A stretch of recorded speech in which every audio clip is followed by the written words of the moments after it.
చెప్పని విషయాన్ని ఒకసారి మనం చూద్దాం. మొదటి వచ్చిన చూడండి, 19వ అధ్యాయం మొదటి వచ్చిన త్వర క్లుప్తంగా మనం 10 నిమిషాలు నేను దేవుని మాటలు చెప్పి ముగిస్తాను. యూదారాజు యెహోషాపాతు ఏ అపాయమును చెందకుండా యెరూషలేము నందుండు తన నగరకు తిరిగి రాగా, దీని బ్యాక్ నుండి నేను గత వారం చెప్పాను. ఏ అపాయం తిరిగి కలగకుండా యెరూషలేములోకి క్షేమంగా తిరిగి వచ్చాడు.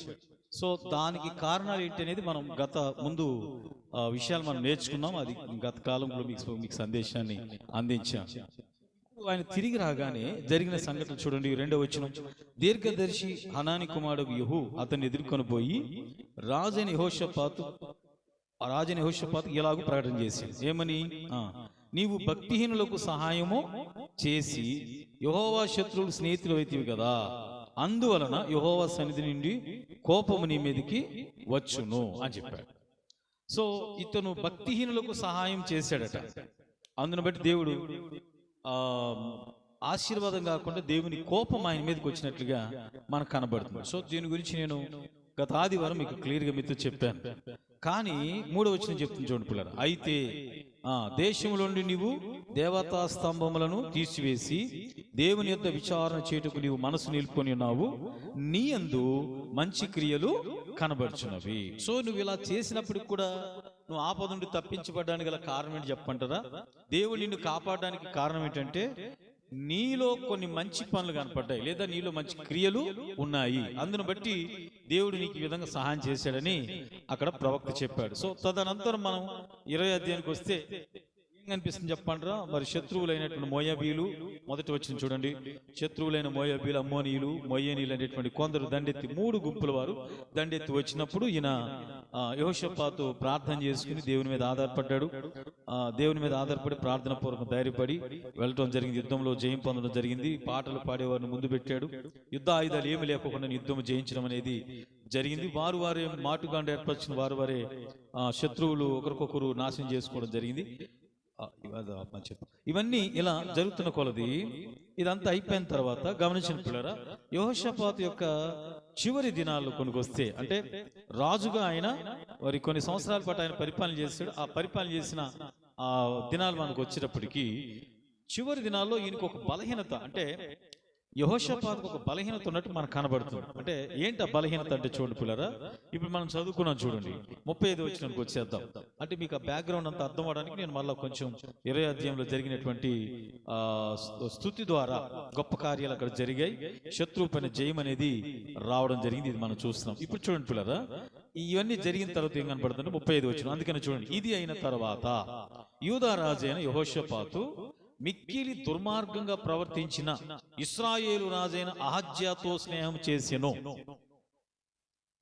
ఈయనకున్న సమస్య ఏంటంటే పిల్లరా, దేవుడు చెప్పాడు అక్కడ, ఆహాబుతో సహవాసం చేసి భక్తిహీనులకు సహాయం చేసి నష్టపోయావు.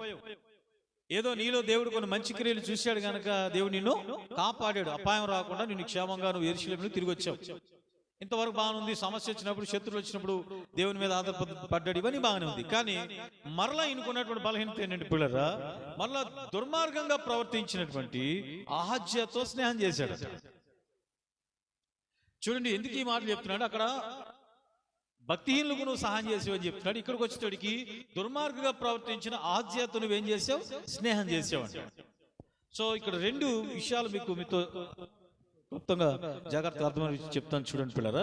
స్నేహం చేసావు అందుకు ఏమవుతుంది చెప్పండి. ఈ స్నేహం ఎలా ఉందంటే, ఈ స్నేహంలో ఏం చేశారంటే 36వ వచనం చూడండి, తర్షీషునకు పోదగిన ఓడలను చేయింపవలెనని యెహోషాపాతు అతనితో స్నేహం చేయగా వారు ఎసెన్గెబెరులో ఆ ఓడలను చేయించిరి. 36వ వచనం చూడండి, ఆ ఓడలను చేయించిరి. అది మీరు ఆన్ చేస్తున్నారు, రైట్? Okay, right. ఆ మాట అందులోకి వస్తుంది, అందుకు రైట్ గమనించిన పిల్లలు ఏం చెప్తున్నాను. సరే, ఎసెన్గెబెరులో ఓడలను చేయించిరి. అప్పుడు మారేషవాడును దోదావహు కుమారుడు ఎలియెజరు నీవు అంటే మరొక ప్రవక్త వచ్చి ఏం చెప్తున్నాడంటే, నీవు అహజ్యతో స్నేహం చేసేవి గనుక యెహోవా నీ పనులను భంగము చేయునని యెహోషాపాతు మీద ప్రవచనం ఒకటి చెప్పాను. ఆ ఓడలు తర్షీషునకు వెళ్ళజాలకుండా బద్దలైపోయాను.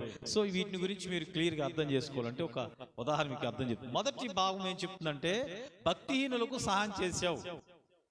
నీవు అందుకని నీకు ఆపద చుట్టుముట్టింది, అయినను దేవుడు నీలో మంచి క్రియలు ఉన్న కారణం చేత దేవుని కృపను బట్టి ఆ ఆపద నుండి ఏం చేయబడ్డావు, తప్పించబడి యెరూషలేములోని క్షేమంగా వచ్చావు. ఇప్పుడు యెహోషువ ఎంతైనా భక్తి కలిగిన వాడు, దేవుని మార్గం నడిచేవాడు. ఆయన అనుకోవచ్చు, ఈ శత్రువులు చుట్టుముట్టినప్పుడు ఆయన అనుకోవచ్చు, ఏంటి ప్రభా నేను నీ నమ్ముకున్నా, నీ కొరకు బ్రతుకుతున్నా, నీ కొరకు జీవిస్తున్నాను, ఇదేంటి నాకు ఇలాంటి ఆపదలు ఏంటి అని అనిపించవచ్చు. చూడండి, చాలాసార్లు మన జీవితాలు కూడా ఏమనిపిస్తుంది చెప్పండి, నేను దేవుని నమ్ముకున్నాను, దేవుని కొరకు నడుస్తున్నాను, ప్రార్థన చేస్తున్నాను, భక్తి కలిగి జీవిస్తున్నాను, భక్తి సంబంధం అన్ని కార్యక్రమాలు చేస్తున్నాను, ప్రభు పైన ఆధారపడ్డాను, అయినా నాకు ఈ ఆపదలు వస్తున్నాయి ఏంటి, అయినా నాకు ఈ సమస్యలు వస్తున్నాయి ఏంటి, ఈ పరిస్థితులు మనకు వస్తున్నాయి ఏంటి అని చెప్పి చాలాసార్లు మనకి ప్రశ్నలు ఏర్పడతాయి, అనేకసార్లు అనిపిస్తాయి. దానికి మనం ఏదో లోపం ఉంటుంది పిల్లలు.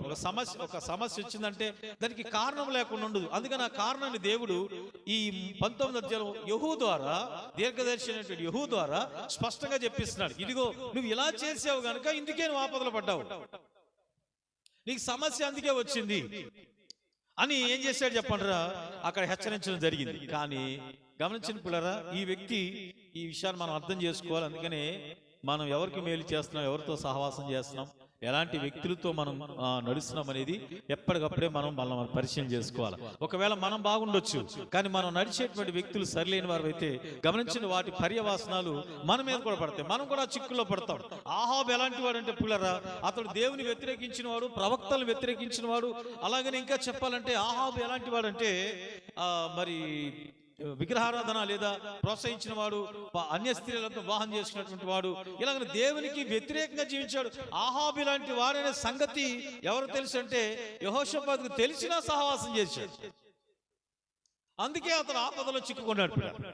అందుకే కానీ దేవుడు యెహోషాపాతును తప్పించగల ఉద్దేశం ఏంటంటే అతనిలో రెండు మంచి విషయాల్ని, రెండు మంచి క్రియల్ని దేవుడు చూసి అతను కాపాడాడు. ఆమేన్. ఇక్కడ ఈ విషయాన్ని గుర్తుపెట్టుకోండి. ఇప్పుడు 21వ అధ్యాయంలోకి వచ్చేటప్పటికి ఈయనలో ఉన్నటువంటి బలహీనత ఏంటంటే చూడండి. అందుకే నేను బలహీనత అని చెప్పాను. మంచి భక్తి కలిగిన వాడే, కానీ ఒక బలహీనత కలిగిన వాడు. ఎవరైనా ఏదైనా ప్రేరేపిస్తే చాలు, మనవాడే కదా, మన సంబంధించిన వాళ్ళే కదా, మన అన్నదమ్ములమే కదా. చూడండి పిల్లలు, ఈ భావానికి వెళ్ళిపోయి ఏం చేస్తున్నాడు చెప్పండిరా, మరి వ్యాపారం చేయడానికి, ఒకదేం చెప్పండి, వ్యాపారం చేయడానికి అహజ్యాతో ప్లాన్ చేశాడు. అహజ్యా ఎలాంటి వాడంట, దుర్మార్గంగా ప్రవర్తించిన వాడంట. దేవుని వాక్యం చెప్తుంది అక్కడ, మనం చదువుకున్నాం పిల్లలు. 35వ వచనంలో మిక్కిలి దుర్మార్గంగా ప్రవర్తించిన 35వ వచనం, మిక్కిలి దుర్మార్గంగా ప్రవర్తించిన ఇశ్రాయేలు రాజైన అహజ్యాతో స్నేహం చేసెను. ఒకప్పుడు దేవుడు చెప్పాడు, ఒక పాఠం నేర్పించాడు. అయినా కానీ ఇతరుల్లో బలహీనత ఏంటంటే ఇలాంటి దేవుని మార్గంలో నడవనటువంటి వ్యక్తులతో సహవాసం చేసే, ఫ్రెండ్షిప్ చేసే, స్నేహం చేసేటువంటి ఒక బలహీనత ఆయనలో ఉంది. సో ఇప్పుడు వీళ్ళిద్దరు ఎందుకు స్నేహం చేస్తున్నారు అంటే, తర్షీషునకు పోదగిన ఓడలను సిద్ధం చేసి ఆ ఓడలను పంపించి వ్యాపారం, అంటే సరుకులు అటు ఇటు పంపించి వ్యాపారం చేసి ఆ వచ్చిన వ్యాపారం లాభంతో ఇద్దరు సరే ఏమంటారు చెప్పండి, పంచుకుందాం అనుకున్నారేమో. దేవుడు అక్కడ ప్రవక్తను పంపించి ప్రవచనం ఒకటి చెప్పిస్తా ఉన్నాడు. ఆలోచించిన పిల్లలు, నిజంగా దేవుడు యెహోషాపాతును ప్రేమిస్తున్నాడు కాబట్టి ప్రవక్తల ద్వారా హెచ్చరిక చేస్తా ఉన్నాడు. అతను ఎక్కడైతే ఏ బలహీనతలైతే తప్పిపోతున్నాడో, స్నేహం విషయంలో ఎలాంటి స్నేహాన్ని ఏర్పరచుకుంటున్నాడో అందుకు దేవుడు ఏం చేస్తున్నాడు, ముందుగా హెచ్చరిస్తున్నాడు. ఇక్కడ ఒక మాటలో చెప్పాలంటే ఇతరు చేసినటువంటి చెడ్డ స్నేహం ఏం చేసింది చెప్పండిరా, ఆర్థికంగా నష్టాన్ని తీసుకొచ్చింది. ఓడలు ఎలవని చెప్పేశాడు దేవుడు, ఆ ఓడలు బద్దలైపోయి నష్టం ఏర్పడింది పిల్లలు. గమనించండి, చాలాసార్లు మనం అనుకోవచ్చు, మనం దేవుని మార్గంలో నడుస్తున్నాం, దేవుని భక్తిలో నడుస్తున్నాం, అయినా మన కుటుంబాల ఆర్థిక బాధలు ఏంటి, అయినా మనం ఏది చేసినా, ఎంత కష్టపడుతున్నా, ఎంత ప్రయాసపడుతున్నా, ఎందుకు ఇరుకులో ఉంటున్నాం, ఎందుకు మనం రాణించలేకపోతున్నాం, ఇంత ప్రయాసపడుతున్నాం, ఇన్ని పనులు చేస్తున్నాం, కానీ ఎందుకు ఆర్థిక సమృద్ధి ఉండలేదు. చూడండి పిల్లలు, ఎందుకు ఉండలేదంటే అక్కడ యెహోషాపాతు లోపమేంటి చెప్పండిరా, ఆయన తప్పు చేశాడనేమి చెప్పబడట్లేదు, కానీ ఇదిగో తప్పు చేసే వారితో స్నేహం చేశాడు, మిక్కిలి దుర్మార్గంగా ప్రవర్తించేటువంటి వారితో స్నేహం చేశాడు. సో దాని ఫలితం ఏమని చెప్పండిరా, మరి యెహోషాపాతు కూడా వ్యాపారం నష్టపోయాడు, ఆర్థిక పరమైన నష్టాలని ఆయన అనుభవించడం జరుగుతుంది. మరి మీరు ఎంతవరకు అర్థం చేసుకున్నారో నాకు తెలియదు కానీ మొదటి అనుభవంలో భక్తిహీనులకు సహాయం చేసి ఆపదలో పడ్డాడు. ఈ రెండవ అనుభవంలో దుర్మార్గులతో స్నేహం చేసి ఆర్థిక పరమైనటువంటి నష్టాలకు పాలయ్యాడు. సో ఈ రెండు సందర్భాల్లో కూడా దేవుడు ఏం చేస్తున్నాడంటే ప్రవక్తల ద్వారా హెచ్చరిస్తున్నాడు. ఎందుకు? ఒకవేళ యెహోషాపాతు అనుకోవచ్చు, నేను ఇంత దేవుని భయభక్తులు ఇంత మంచిగా నడుస్తున్నానే, ఇంతగా దేవుని కొరకు జీవిస్తున్నాను, అయినా దేవుడు నాకేంటి ఇలాంటి ఆపదలు తెచ్చాడు ఏంటి అని ఒకటి, ఇలాంటి ఆర్థిక పరమైన నష్టాలు తీసుకొచ్చాడు, నేను ఇలా ప్రయాసపడితే వాళ్ళ శ్రద్ధ చేసుకుంటే అవన్నీ మునిగిపోయేటట్టు చేశాడు, ఏంటి ఇలా చేశాడు దేవుడు అని అతనికి అనిపించవచ్చు. కానీ ఎందుకు అలా జరిగిందో దేవుడు తన కారణం చెప్పాడు. సో మన జీవితంలో ఒకవేళ ఎంత ప్రయాసపడినా ఏం చేస్తున్నా సమస్యలు మనల్ని వెంటాడుతున్నాయంటే, ఆపదలు మనల్ని వెంటాడుతున్నాయంటే, ఆర్థిక సమస్యలు మనల్ని ఇబ్బంది పెడుతున్నాయంటే సంథింగ్ కారణం ఏదో ఉంది. ఆ కారణాన్ని దేవుడు మనల్ని ప్రేమిస్తున్నాడు కాబట్టి మనకు బయలుపరుస్తున్నాడు. ప్రవక్తల ద్వారా బయలుపరుస్తా ఉన్నాడు దేవుడు. యెహోషాపాతును విడిచిపెట్టలేదు, బయలుపరిచాడు. ఎందుకు? అతను సరి చేసుకుని అప్పటికైనా దేవుని మార్గంలోకి వస్తాడని చెప్పి. అందుకని చూడండి దేవుడు ఎంత ప్రేమ కలిగినవాడు. అక్కడ నష్టం కలిగింది, ఓడలు బద్దలైపోయాయి. సో నీ దేవుని నమ్ముకున్నా కానీ ఈ కష్టాలేంటి, బాధలేంటి, సమస్యలేంటి ప్రశ్న ఏర్పడుతుంటుంది మనకు కదా. ఎక్కడో సంథింగ్ మనం దేవుని మార్గం నడిచే విషయంలో ఏదో విషయంలో తప్పిపోతుంది. అందుకని దేవుని వాక్యం చెప్తుంది, దుష్టుల ఆలోచన చొప్పున నడవక, పాపుల మార్గమున నిలవక, అపహాసులు కూర్చుని చోటున కూర్చుండక. ఇవి చేయొద్దాయా అంటే అవే చేస్తూ, ఏంటి ప్రభా నేను ఎంత భయభక్తులు కలుగున్నాను, నేను మంచి మార్గం నడుస్తున్నాను, నీ మీద ఆధారపడ్డాను, నీకే ప్రార్థన చేస్తున్నాను, అన్ని నీ కొరకు జీవిస్తున్నాను, అయినా నాకు ఈ సమస్యలేంటి ప్రశ్న ఏర్పడుతుందేమో. దానికి ఆన్సర్ ని దేవుడు యెహోషాపాతుకి తెలియజేస్తున్నాడు. ఇదిగో నీవు ఈ విషయంలో తప్పిపోతున్నావు, అయినా దేవుని కృపని చెప్పమంటారు పిల్లరా. ఇంత జరుగుతున్నా దేవుడు యెహోషాపాతు దేవుని మాటను కాదని అక్కడ ప్రవక్తని మీకా చెప్పాడు, వద్దయ్యా అందరూ కొండల గుట్టలు పారిపోతున్నారు, మరి మీరు ఎవరిళ్ళ కాళ్ళు ఇశ్రాయేలు వెళ్ళిపోండి అని చెప్తే, ఇదిగోని యెహోషాపాతు ఆహాబు మాటనే విన్నాడు కానీ ఆ ప్రవక్త అయిన మీకా మాట, సత్యమైన మాట వినలేదు. చాలా సార్లు మనకున్న సమస్య అని చెప్పమంటారా. ఇటు చూడండి, మన స్వభావమే అలాంటిదేమో నాకు అర్థం కాదు కానీ చూడండి, దేవుడు చెప్పాడు, ఈ పండు తిను దినమున నిశ్చయముగా నీవు చచ్చెదవంటే దేవుడు చెప్పిన మాటను నమ్మకం లేదు కానీ సాతానుడు ఏం చెప్పాడు చెప్పడం, మీరు తిను దినమున దేవతలైపోతున్నారు.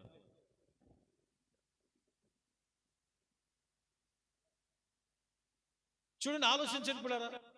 మనల్ని గొప్పవారైపోతాం, అది చేద్దాం. ఇప్పుడు యెహోషాపాతు ఏమన్నాడంటే, రామోత్ గిలాద్ మీదకి వెళ్ళి దాన్ని మనం స్వాధీనం చేసుకుందాం, దాని మీద వచ్చే రావదేవులు ఉంటే నీవు నేను సరిజగం చేసుకున్నాం, ఈ ప్రేరేపణలకు లోనైపోతున్నాడు కానీ వద్దన్న దేవుని మాటని పట్టించుకోలేదు పిల్ల.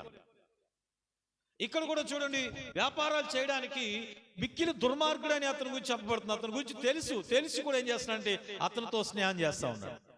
సో దీని వలన ఏమని చెప్పడం, అతను నష్టపోవడమే కాదు ఈయన కూడా నష్టపోయాడు. ఆర్థిక పరంగా ఓడలు బద్దలైపోయినాయి. ఒక ఓడ నిర్మించాలంటే చాలా మరి ఇప్పుడు కాలంలో అయితే కోట్ల రూపాయలతో కూడినటువంటి ఖర్చు అది. దాని సరుకులు వెళ్తాయి, సరుకులు నష్టపోయాయి, ఆ ఓడ బద్దలైపోయి పాడైపోయాయి.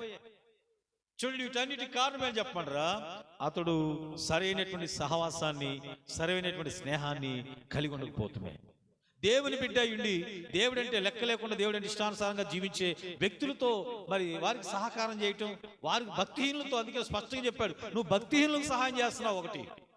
రెండోది, నువ్వు దుర్మార్గంగా ప్రవర్తించే అహజ్య లాంటి వారితో స్నేహం చేస్తున్నావు. మార్పు లేని వారితో, సరైనటువంటి దేవుడు అంటే భయభక్తి లేని, విధేయత లేనటువంటి వారితో, దేవుని యందు వాక్యానుసారంగా నడవని జీవితాలతో, అలాంటి వారితో నువ్వు సహవాసం చేసి నష్టపోయి, ఏంటి ప్రభా నేను ఇలా ఉన్నాను అలా ఉన్నాను అని అంటే ఉపయోగం లేదు పిల్లరా. అందుకని మన దేవుడు హెచ్చరిస్తున్నాడు, నీ సహవాసం ఎలాంటిది, నువ్వు నడుస్తున్న విధానం ఎలాంటిది, అదే దేవుని ఆశీర్వాదానికి కారణమవుతుంది. అయినా దేవుడు చూడండి ఎంత గొప్ప ప్రేమ కలిగినవాడు. 19వ వచనం చెప్తుంది, ఆయనను ఏమంటాడో చెప్పండి, నేనేం చూశాను అంటాడు చెప్పండి. అద్భుతమైన మాట 3వ వచనం, అయితే దేశంలో నీవు దేవతా స్తంభములను తీసివేసి దేవుని యొద్ద విచారణ చేయుటకు నీవు మనసు నిలుపుకొని ఉన్నావు, నీ యందు మంచి క్రియలు కనబరచు. దేవుడు వదులుకోలేకపోతున్నాడు ఎవరిని? యెహోషాపాతు. అతడు బలహీనతో తప్పుదో పడుతున్నప్పుడు కూడా, తప్పు స్నేహాలు చేసినప్పుడు కూడా తిరిగి దేవుడు అతని ప్రవక్తల ద్వారా హెచ్చరిస్తున్నాడు, అయ్యా నువ్వు ఇలా చేస్తున్నావు, నీ జీవితాన్ని మార్చుకో. ఎందుకు? ఇదిగో నీలో మంచి క్రియలు కనబడుతున్నాయి. గమనించిన పిల్లలు. అందుకనే అంటారు, సామెత చెప్తారు కదా, చెట్టు ఎక్కినోడు ఎంతో చెట్టు కింద ఉన్నవాడు కూడా అంతేనంట. అంటే మరి తా చెట్టు ఎక్కాడంట ఒకడు, ఎందుకు? కళ్ళు దొంగదాన్ని చేయడానికి. తా చెట్టు కింద ఒకడు కాపలా ఉన్నాడట. ఈ లోపు ఆ వానరు వచ్చాడు, చూసి కింద ఉండే ఇన్ని పట్టుకున్నాడు. ఏమరా అంటే, నాకేం సంబంధం లేదు, ఇక్కడ కూర్చొని నీడ ఉందని ఇక్కడ నిలబడ్డాను. ఆ పైన ఉన్నవాడే ఏం చేస్తాడు చెప్పండి, మరి కళ్ళు గీసుకుని తాగుతా ఉన్నాడు, నాకు సంబంధం లేదు అన్నాడు. వాడేం తక్కువ తిన్నాడా? సార్ నేనేమో వెళ్ళి కళ్ళు తీయటం వాస్తవమే కానీ కింద కాపలా ఉన్నవాడు మాత్రం వీడే సార్ అన్నాడు. వీడే సార్, నేను కాపలా ఉంటాను, నువ్వు పైకి కలుది ఇద్దరం కలిసి తాగుదామని చెప్పినాడు. వీడే సార్ అన్నాడు. సో ఇద్దరిని తీసుకెళ్ళి ఏం చేశారు చెప్పమంటారా, మరి జరిమానా చేసి వాళ్ళని కొట్టడం జరిగింది, తన్ని జరిమానా వేయటం జరిగింది గ్రాములు. ఎందుకు? తాచెట్టెక్కి కళ్ళు తీయని అవసరం లేదు. తాచెట్టు కింద కాపలాగున్నా, ఆ పని చేసేవాడి దగ్గర సహకారిగా ఉన్నా, కాపలాగున్నా మనం కూడా దాంతో పాలు భాగస్థమే అవుతాం కనుక పిల్లలు. అందుకే దేవుడు మొదటి కీర్తనలోనే చెప్పాడు, దుష్టుల ఆలోచన చొప్పున మీరు నడవక, పాపుల మార్గంలో మీరు నిలవక, అపహాసులు కూర్చుని చోటున కూర్చుండగా. ప్రతి పనికి ప్రతి దానికి పర్యవసనాలు ఉంటాయి. సో కనుక ఇక్కడ అయినప్పటికీ, ఇలా జరిగినప్పటికీ యెహోషాపాతులో ఏమన్నా చెప్పండి, దేవుడు కొన్ని మంచి క్రియలు చూశాడు. అందుకే తన బిడ్డని దేవుడు వదులుకోలేకపోతున్నాడు. అహాబు నాశనం చేసినవాడు, ఆజ్యాన్ని తీర్పు తీర్చినవాడు, యెహోషాపాతుకి ఒక దెబ్బ కొట్టి చంపి నాశనం చేయడం పెద్ద విశేషం కాదు. కానీ ఎందుకంటే పిల్లరా, అతనిలో ఉన్న మంచి క్రియలు, ఇదిగో మంచివాడు ఓ చెడ్డ వాళ్ళతో సహవాసం చేసి తన జీవితంలో ఏం చేస్తున్నాడు చెప్పండి, ఆపదల్లో చిక్కుంటున్నాడు. ఒకటి, ఆర్థిక పరమైన నష్టాలు బారిన పడుతున్నాడు. రెండవది, అందుకే దేవుడు అతను ప్రేమించి చెప్తున్నాడు, నీలో ఉన్న మంచి క్రియలను బట్టి ప్రవక్తల ద్వారా అతను ఏం చేస్తున్నాడు చెప్పండిరా, హెచ్చరిస్తూ ఉన్నాడు. పిల్లలు, ఈ పగటి వేళ పరిశుద్ధాత్మ దేవుడు మనతో ఏం చెప్తున్నాడు తెలుసా? అందుకనే మన సహవాసం ఏంటి, మనకి ఎందుకు ఆపదలు చుట్టుకుంటున్నాయి, మనం ఎందుకు ఆర్థిక పరమైన ఇబ్బందుల్లో నష్టాలు పడుతున్నాం గమనించిన పిల్లరా. అందుకనే యెహోషాపాతులాగా ఇదిగో భక్తిహీనులకు సహాయం చేసే లక్షణం, దుర్మార్గులుగా ప్రవర్తించేటువంటి అహజ్య లాంటి వారితో సహవాసం, స్నేహం చేసేటువంటి పరిస్థితి నీలో ఉంటే దేవుడు నిన్ను హెచ్చరిస్తున్నాడు. ఆ రోజున ప్రవక్త అయిన యెహూ ద్వారా, అలాగే మరొక ప్రవక్త ద్వారా హెచ్చరించినట్లుగా ఈ రోజున దేవుని వాక్యం ద్వారా మనందరినీ హెచ్చరిస్తున్నాడు. ఒకసారి మనం సరి చేసుకుందాం. దేవుడి ప్రేమ ఇంకా ఆ వ్యక్తి మీద ఉంది కనుకనే ఇదిగో దేవుడు తన ప్రవక్త ద్వారా హెచ్చరించి, నువ్వు ఇలాంటి పరిస్థితులకు తెచ్చుకోవద్దయ్యా బ్రతులు మాడుతున్నాడు దేవుడు. ఒకవేళ దేవుని మాటను కాదని ధిక్కరించి వెళ్తే మనం నష్టపోవాల్సి వస్తుంది. పిల్లలు, ఆ తర్వాత యెహోషాపాతు చివరి జీవితం, ముగింపు జీవితం ఏమైందనేది దేవుని కృపైతే వచ్చే వారంలో మనం తెలుసుకుందాం. ప్రస్తుతానికి ఈ విషయాన్ని మీరు గుర్తించండి. ఒకటి, మీకు ఎప్పుడైనా ఎందుకు నాకు ఈ ఆపదలు, ఎందుకు నాకు ఈ సమస్యలని ప్రశ్న ఏర్పడితే, అలాగే ఎందుకు నేను ఆర్థిక నష్టపోతా ఉన్నాను, చేసిన ప్రయత్నాలన్నీ, పెట్టిన పెట్టుబడులన్నీ విఫలమైపోతున్నాయి, ఎందుకు ఇలా జరుగుతుంది అని నేను ఒకసారి భావించినట్లయితే, నీలో ప్రశ్న ఏర్పడుతున్నట్లయితే, దేవుని కొరకే, దేవుని నమ్ముకునే దేవుని కొరకే జీవిస్తున్నాను కదా, మంచి మార్గంలోనే జీవిస్తున్నాను కదా, ప్రార్థన చేస్తున్నాను, పాటలు పాడుతున్నాను, ఆరాధనకి వెళ్తున్నాను, కానుకలు ఇస్తున్నాను, అన్ని చేస్తున్నాను కదా, అయినా ఎందుకు ఈ పరిస్థితి నాకు ప్రశ్న ఏర్పడుతున్నట్లయితే దేవుడు దానికి కారణం చెప్తున్నాడు. తలలోంచండి, ప్రార్థన చేసుకుందాం. అనే సమయంలో తలలోంచినట్లయితే ప్రార్థన చేసుకుందాం. దానికి కారణం చెప్తున్నాడు. యెహోషాపాతుతో చెప్తున్నాడు, నీవు భక్తిహీనులకు సహాయం చేసి యెహోవా శత్రువులకు స్నేహితుడు అయితివి, అందుకే నీకు ఆపదలు వచ్చాయి, దేవుని కోపం నీ మీదకి వచ్చింది. అయినా దేవుడు నేను ఎందుకు యెరూషలేమును క్షేమంగా తీసుకొచ్చాడో తెలుసా? నీలో కొన్ని మంచి క్రియలు దేవుడు చూశాడు, ఇక్కడ హెచ్చరించాడు. అయిన బలహీనత ఏంటంటే పిల్లరా, అయిన బలహీనత ఏంటంటే పిల్లరా, ఇదిగో చెడ్డవారితో సహవాసం చేయడం. వాళ్ళ ప్రేరేపణలు, మనుషులు, లోకస్తులు, దుర్మార్గంగా ప్రవర్తించే, దేవుడు అంటే భయభక్తులు లేని వాళ్ళు చెప్పే, దేవుని మార్గంలో సరిగా నడవని, జీవితాలు సక్రమాలు లేని, సాక్ష్యములు సరిలేని, చెడ్డ అలవాట్లు కలిగినటువంటి వారు ప్రేరేపిస్తే, మాట్లాడితే, లేదా వారు చెప్తే వారితో పాటు నడిచేటువంటి స్వభావం, బలహీనత కలిగిన వాడు. వారు అలాంటి వారు తెలిసి కూడా అలాంటి వారితోనే సహవాసం చేస్తూ ఆపదలో పడుతున్నాడు, ఆర్థిక నష్టాల్లో పడుతున్నాడు. ఆయన దేవుని ప్రేమ యెహోషాపాతును వెంటాడుతుంది. ఈ రోజున నిన్ను నన్ను కూడా దేవుని ప్రేమ వెంటాడుతుంది. నీలో దేవుడు కొన్ని మంచి క్రియలు చూశాడు.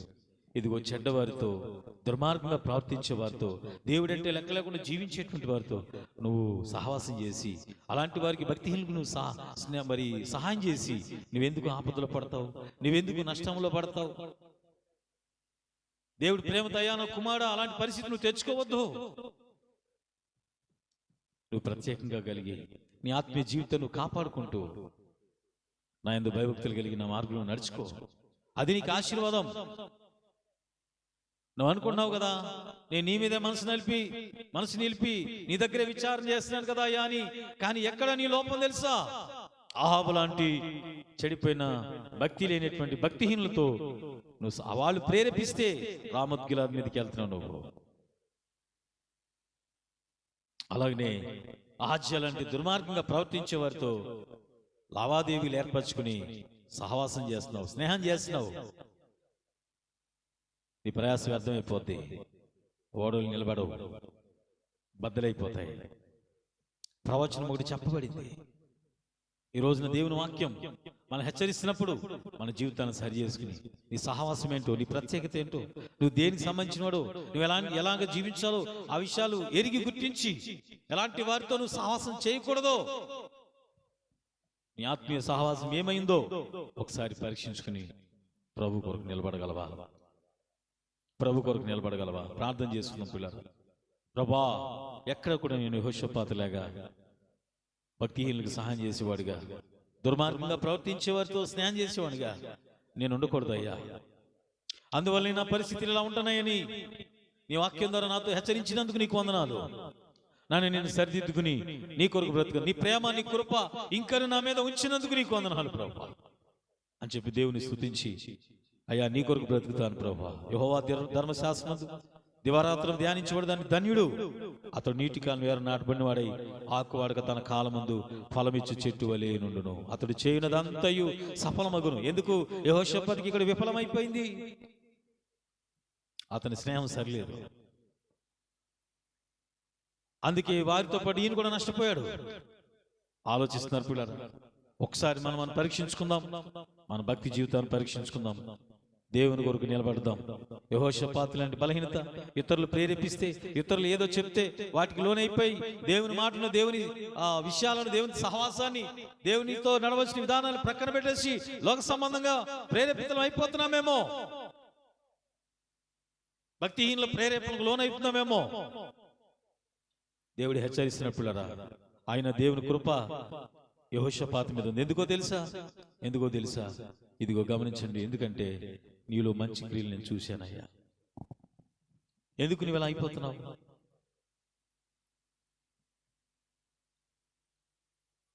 పనివారు సహితం నీ తండ్రి ఇంట రుచి అయిన అన్నము తినుచుండగా, పనివారు సహితం నీ తండ్రి ఇంట రుచి అయిన అన్నము తినుచుండగా, ఏర్పరచబడిన యువరాజువయ్యుండి పనికి మాలిన వారితో స్నేహమా, ఏర్పరచబడిన యువరాజువయ్యుండి పనికి మాలిన వారితో స్నేహమా, ఓ చిన్ని తనయా నీకిన్ని శ్రమలేలనయా,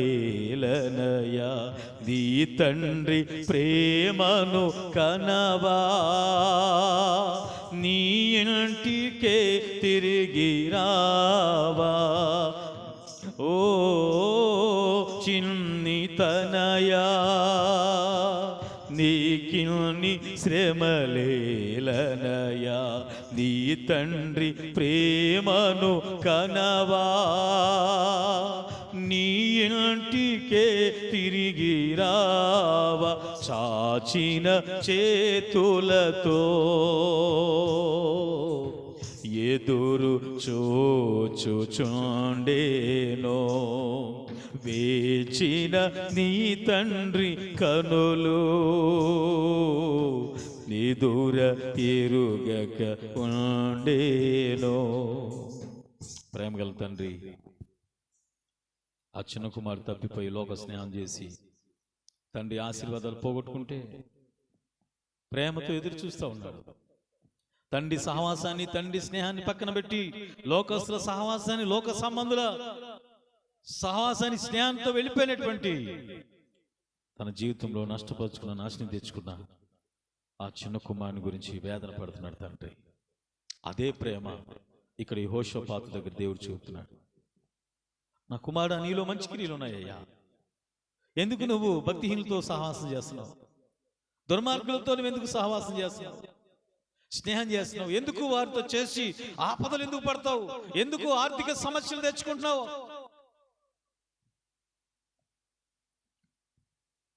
తిరిగి రా నా దగ్గరికి, ఇంకా నా ప్రేమ నీ మీద ఉంది. గమనించిన పిల్లారా, ప్రభుకు అప్పగించుకుందాం. దేవుని దగ్గర లేని క్షేమము లోకములో మనుషుల దగ్గర ఎక్కడ దొరకదు. యెహోషాపాతుని దేవుడు ప్రేమిస్తున్నాడు గనక, యెహోషాపాతులు కొన్ని మంచి లక్షణాలు ఉన్నాయట. ఎందుకు నా కుమారుడా, నీలో మంచి లక్షణాలు పెట్టుకుని మంచి లక్షణాలు లేని వారితో సహవాసం చేసి ఎందుకు నీ జీవితాన్ని నాశనం చేసుకుంటావు? ఎందుకు నువ్వు ఆపదలు తెచ్చుకుంటావు? ఎందుకు ఇబ్బందికరమైన పరిస్థితి తెచ్చుకుంటున్నావు? ఒకసారి మన పరిస్థితిని, మన భక్తి జీవితాన్ని, మన స్నేహాన్ని, మన సహవాసాన్ని ఒకసారి మనం పరీక్షించుకొని